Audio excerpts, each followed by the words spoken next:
Now we'll talk about another investment thesis around ETH and the reason why some of these institutions are adopting, and that's what's called staking. So at a point in, I believe, 2022, Ethereum moved from proof of work to proof of stake. And that means that instead of having to connect computers and process and go through an algorithm and try to win the right to process transactions on the Ethereum network and be rewarded, we move to a process where I lock up some of my ETH for some period of time.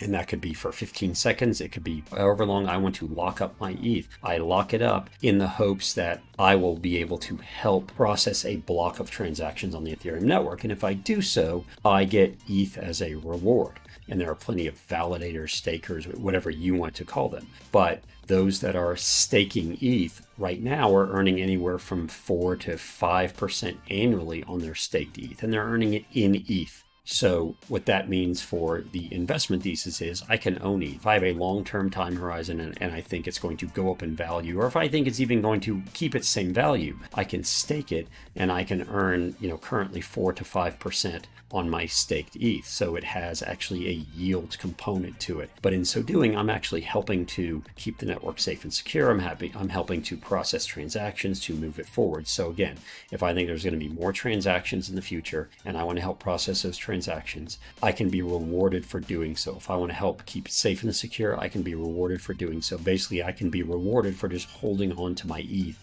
and utilizing that to try to help keep the network safe and secure and help keep it moving forward.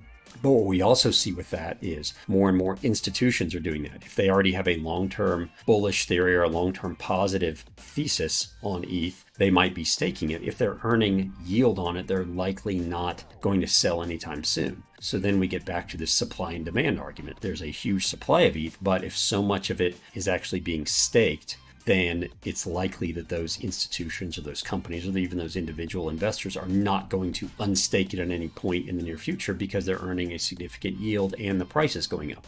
So if they're making 4 to 5% more in ETH and that ETH goes up 20% in value, they have that much more ETH that has increased in value. So that's where the investment thesis is around staking and actually generating some yield on a crypto asset, but not in a way that lending it to some third-party entity and they're giving me some sort of interest on it. This is actually earning yield for helping to perpetuate and helping to keep the network safe and secure and doing so in a decentralized way that's based on code and transparency and everything we like about blockchain. So that's the investment thesis around ETH that is called ETH staking that you might have heard of. So staking ETH is another investment thesis because if I hold ETH, I can actually also stake it and earn yield or earn rewards on it.